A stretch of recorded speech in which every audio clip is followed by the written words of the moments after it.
I don't know. Angel Reese, she might have tapped out, y'all. Angel Reese may have tapped out and quit on the Chicago Sky. Everybody is speculating. What is this back injury? What's going on? Hey. Angel Reese just walked out on the Chicago Sky again. No warning, no quiet team meeting, just a storm out that left everyone from the coaches to the towel boy speechless. Fans are furious, teammates are stunned, and social media's exploding like someone lit a match in a fireworks factory. People thought the drama from last time was over, but apparently the sequel dropped early. She didn't just quit, she ghosted her squad mid-grind, right when they needed her voice, her size, her presence. It's the kind of exit that doesn't just shake a locker room, it rattles an entire franchise. Now everyone's asking the same question. Is this the end of her WNBA story or just the trailer for her next headline-grabbing stunt? Because every time it feels like we've seen the last twist, Angel Reese finds a way to flip the script and make the league trend again. What really went down behind the scenes? Reports say tension was boiling, egos clashed, and when accountability showed up, Reese packed her bags instead of facing the mirror. Buckle up, what's coming out about this mess is jaw-dropping, and trust me, you're not ready for the receipts. The world wants to know. The whole world is wondering, where in the world is Batman? I'm joking. I want to know, Chicago Sky fans, women's basketball, WNBA, Angel Reese fans, where in the world? Angel Reese quitting on the Chicago Sky is about as shocking as discovering that water's wet and the sun rises in the east. This isn't a twist, it's a rerun. I called it weeks ago, but now everyone's clutching pearls like it's the scandal of the decade. Please. This is classic Angel, fiercely devoted to the fame game and tragically allergic to hard work. She's not the grind in the gym type. She's the lights camera caption ready superstar who treats practice like an optional press event. The pattern's obvious. The moment the spotlight dims and the hustle gets heavy, she vanishes faster than a free throw under playoff pressure. That's not hate, that's observation. She wants the photo ops, the endorsements, the interviews about empowerment, not the bruises and sweat that actually build a legacy. The sad part? The media eats it up every time. They frame her exits as bold choices or self-care moves, when really, it's just another chapter in the same script, Reese starring as the misunderstood diva who refuses to grind. She's not the engine of the team, she's the logo on the hood, shiny but doing none of the work under the hood. I find it very symbolic, very almost funny but not funny. Not funny haha, but funny sad, that out of all the bodily injuries that Angel Reese, a player, could experience, she's experiencing a back injury. Her back is literally hurting.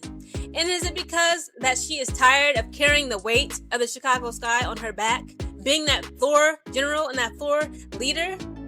Did the Chicago Sky break Angel Reese's back? And let's talk about that so-called Rookie of the Year debate between Caitlin Clark and Angel Reese, because calling it a debate is like calling a thunderstorm a drizzle.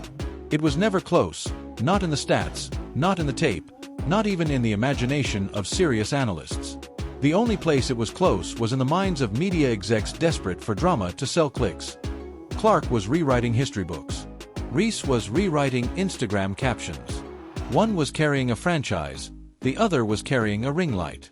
But the media milked that rivalry for every drop because it got eyeballs.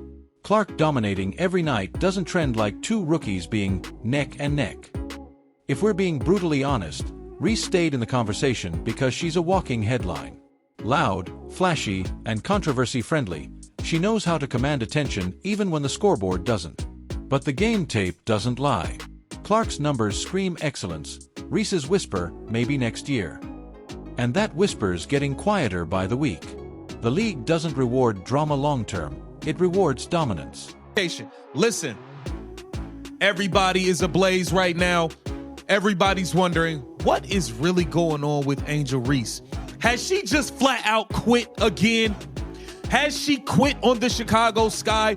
Angel, you have to have some level of self-awareness here. Last year with the Chicago Sky, you quit. You threw in the towel. Once you realized you never stood a chance, to be honest, with Caitlin Clark for that Rookie of the Year. But once you realized your double streak was over, and it was over. She took over post-Olympic break. Once you realized it was You know who's really to blame for this circus? Everyone who built the hype machine that turned Angel Reese into a myth before she ever became a consistent pro. Every commentator who treated a garbage-time double-double like a Hall of Fame performance. Every fan who mistook a few poses and mean mug moments for leadership. They inflated the balloon, and now they're shocked it popped. When you feed the hype beast, don't act surprised when it eats your season alive.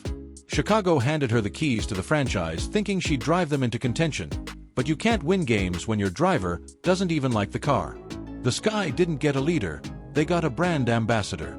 Someone who can sell a shoe deal faster than she can run a fast break. Now the team's stranded in a ditch, trying to figure out how they mistook basic effort for greatness. The painful truth is that when you give star treatment to someone who hasn't earned star results, you don't just hurt the locker room, you poison the culture. The Sky are learning the hard way that flash without foundation fades faster than a trending hashtag. Yeah, she did wear the villain role on her sleeve, no doubt about that. She didn't do a lot to help herself when she was winning the NCAA championship last year against Iowa, and she was taunting Caitlin Clark. But did we forget that Caitlin Clark had been doing the same thing to numerous opponents throughout that season last year? That it wasn't until she was humbled in that national championship game against LSU that she dialed it back a little bit? You can't want to be the villain. You can't pride yourself in being the villain, and then you lose, and all of a sudden you succumb to those emotions. That is true to some degree. But usually when you lose and you have an opportunity to sit back and reflect, there's a mountain of emotions that get heaped on your shoulders and it's hard to hold it in. Not to mention when teammates are coming to your defense because they realize how the insults against you have been so... Chicago was never home for Angel Reese. It was a backdrop, a stage for the next act in her personal highlight reel. She treated it like Maryland 2.0. Another flashy pit stop on her never-ending Look at Me tour. She's already peeking over the fence, scouting for her next LSU-style situation, a ready-made powerhouse where she can parachute in, let the real workers handle the grind, and then pose for the victory photos when the job's done. That's been her blueprint from day one. Skip the construction, skip the foundation, move straight into the mansion someone else built. She's not the architect or the builder. She's the tenant who shows up after the paint dries, rearranges the furniture, and takes the credit for the design. And here's the wild part, teams keep falling for it. They see the follower count, the charisma, the camera presence, and convince themselves they can unlock the greatness inside. But you can't unlock effort that isn't there. You can't teach hunger to someone who's full on attention. Chicago thought they were signing a cornerstone. Turns out, they rented a billboard, big, bright, but holding nothing up. There's something that isn't. She's got a back injury. Like, I'm not going to be out here saying that Angel Reese needs to go out and play through a damn back injury. I just don't think is the case, especially when your team is as bad as it is. Like, absolutely just thinking it up constantly. Like the Chicago Sky. The Chicago Sky didn't just draft a player when they picked Angel Reese. They bought front-row season tickets to the Angel Reese show, complete with all the drama, disappearances, and, I'm not feeling it, moments money can buy. They thought they were getting grit and rebounding. What they got was an unpredictable headline generator. Let's be real. When the Sky called her name on draft night, they weren't just rolling the dice on talent. They were gambling on personality. But the problem with investing in a personality is that it always demands center stage. Reese plays basketball like it's a side quest in her influencer journey. She's not out there for teammates or fans. She's out there for the angles, the aesthetic, and the applause. And when the applause fades, so does her effort. You can almost set your watch by it. The moment things stop revolving around her, she disappears, poof, gone faster than one of her fourth-quarter free throws. Meanwhile, Caitlin Clark's out there earning every second of her spotlight. Clark doesn't need to yell or pose. She just hits shots that make arenas erupt. One's chasing attention, the other's commanding respect. The contrast couldn't be clearer. Clark's building a career. Reese is building a brand and hoping nobody notices the difference. But now, everyone's noticing. You threw in the towel, said your wrist was hurting for the rest of the year. You threw in the towel and said your wrist was hurting for the rest of the year and didn't play again. This past the inaugural season of Unrivaled, you didn't even finish that season. You didn't even show up for the championship. No, not only did you not play, you didn't even show up to the game at all. People noticing a pattern with you. That's 2 seasons in a row. Let's have a real conversation about leadership, because it's a word that gets tossed around way too easily. A true leader carries the team when things fall apart. They take blame when it's their fault and share credit when it's not. Angel Reese. She treats accountability like it's a bad cold. She avoids it at all costs. You'll never catch her saying, "That loss is on me." Instead, it's always a shrug, a glare, or a social media cryptic post about protecting her peace. It's exhausting. Leaders don't run from problems. They confront them. But Reese doesn't want to lead. She wants to be adored. Chicago didn't need a passenger. They needed a driver, someone who'd grab the wheel and steer through the storms. But Reese. She's permanently buckled into the back seat, scrolling through her mentions while someone else handles the bumps. And when the ride gets rough, she's the first one to ask for the next exit. The crazy thing, she'll still get more headlines for quitting than most players get for winning. That's the sad truth of being a brand-first athlete in today's world. The cameras stay on even when you stop showing up. The second time you quit, it stops being a surprise. It becomes your resume. Angel Reese isn't just leaving teams. She's crafting a reputation. The WNBA's very own Houdini, the great disappearing act, except there's no mystery anymore. Everyone knows how this trick ends. Listen, Angel Reese has thrown in the towel. She refuses to travel with the team. Once again, the team has a road game. We already saw she refused to travel with the team to Indiana versus the Fever. Now they head to Connecticut to take on the worst team in the league. Yes, they finally win against a team that is worse than them, the Connecticut Sun. And here's the kicker. She's going to spin all of this into a self-care story. You already know the playbook. Next week, she'll be on a podcast talking about how she had to choose herself and protect her energy. The hashtags will fly, the think pieces will roll in, and fans will argue in the comments like it's a national debate. But let's call it what it is, a PR pivot. Because in her world, walking out on your team isn't quitting, it's empowerment. The problem? Empowerment doesn't mean abandoning your commitment. It means grinding through the hard parts. Protecting your peace doesn't mean ghosting your teammates mid-season. Meanwhile, Caitlin Clark's over there stacking minutes, absorbing hits, facing double teams, and still delivering highlight reels every night. She's not asking for peace. She's earning respect. She's building something brick by brick while Reese's brand is built on smoke and hashtags. Chicago Sky fans deserve better. They deserve players who bleed for that jersey, who put in work even when the stands are half empty and the cameras are off. Players who don't treat the league like a side hustle between endorsement shoots. The Sky don't need another influencer, they need a grinder. Because you can't win with someone who thinks the game ends when the camera stops rolling. Nobody knew what had happened on the day. Nothing had happened. Then somebody got into Angel Reese's ear to say that this happened, and she then doubled and tripled down, saying that something happened even though she didn't hear it herself. And then she's there reposting tweets or reposting TikToks saying that Gamebridge is dangerous for her and it's a danger if she goes to Gamebridge and all of this crap. So Angel... What makes this whole saga sad isn't that Angel Reese lacks talent. Far from it. She's got the tools, the frame, the instincts to dominate. But talent without effort is like a sports car without gas. It looks fast until you try to drive it. She's got horsepower, but no ignition. And instead of hitting the track, she's too busy polishing the paint job for Instagram. She could have been special.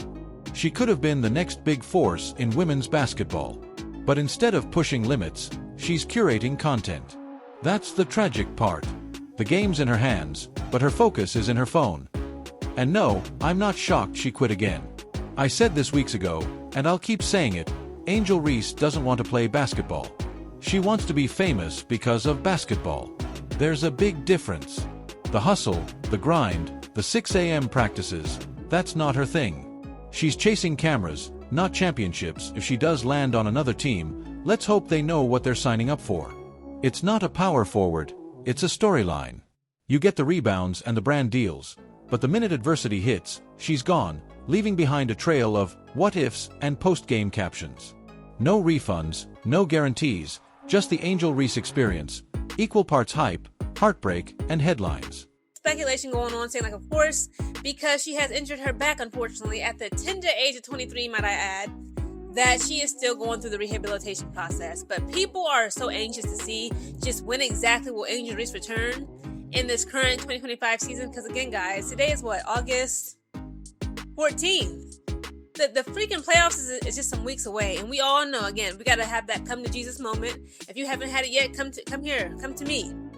We can have it together. Listen, look at me in my eyes and see that I ain't lying. We're not going into the playoffs, guys. This right here is what happens when you build a player's brand before you build their resume. From day one, Angel Reese wasn't treated like a developing rookie. She was treated like a cultural movement. Every rebound, every pose, every meme moment got turned into a viral highlight. The narrative wasn't, she's learning. It was, she's arrived. But the box score told a different story. The hype machine doesn't care about shooting percentages or turnovers, it cares about clicks. And Angel brought those by the truckload. Flashy outfits, bold quotes, TikTok trends, that's what the internet eats up. But you can't hashtag your way to greatness. You've got to earn it through sweat, film study, and consistency. Clark understood that. She didn't coast on her college fame, she built on it. While Reese was curating her next caption, Clark was out there fighting through screens, taking hits, and leading a team that relies on her every possession. The rookie race between them was never close. It was a marketing creation, something for debate shows and social media feuds. On the court, it wasn't even a contest. Clark plays like every possession matters. Reese plays like every photo opportunity does. And that's the difference between a player chasing glory and one chasing headlines. One will fill record books, the other will fill